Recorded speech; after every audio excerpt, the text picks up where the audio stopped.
দীর্ঘদিন ধরে ডায়াবেটিসের চিকিৎসাতে আমরা বিভিন্ন মানুষকে সুগারের চিকিৎসার পাশাপাশি বিভিন্ন রকম লাইফস্টাইল মডিফিকেশনের ব্যাপারে উপদেশ দিয়ে থাকি। তার মধ্যে একটি হলো এক্সারসাইজ।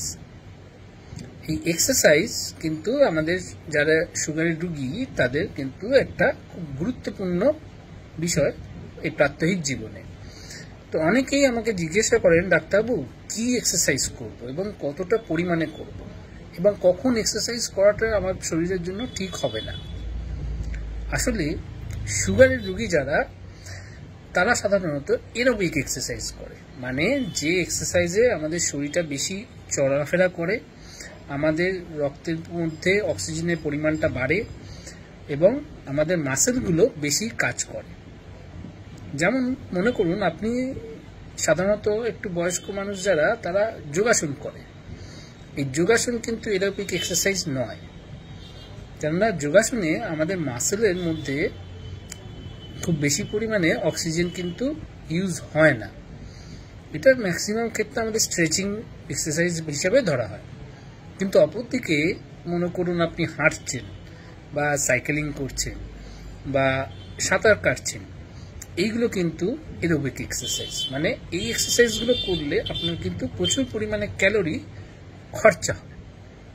তাই সাধারণত আমরা কিন্তু যে মানুষটি সক্ষম তাকে কিন্তু এই এরোবিক এক্সারসাইজ করতে বলা হয়, যেমন হাঁটা, সাইকেলিং করা বা হালকা জগিং, সাঁতার কাটা, এইগুলো কিন্তু তাদেরকে আমরা বেশি করে করতে বলি।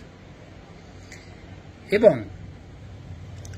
কতক্ষণ করব, একটা খুব গ্রস হিসেব হচ্ছে যে আপনি যদি রেগুলার আপনি এই শরীরে কিছুক্ষণের জন্য দিনে এক্সারসাইজ করেন, তাহলে কিন্তু দিনে আধা ঘন্টা আপনি কিন্তু এই এরোবিক এক্সারসাইজ করবেন। এইবার হলো যে কখন আমি এই এক্সারসাইজ ডায়াবেটিসে করব না, বা করলেও খুব সাবধানে করব। আসলে ডায়াবেটিসে তো আমাদের হার্ট, চোখ, এই দুটো কিন্তু খুব বেশি পরিমাণে ক্ষতি হয়।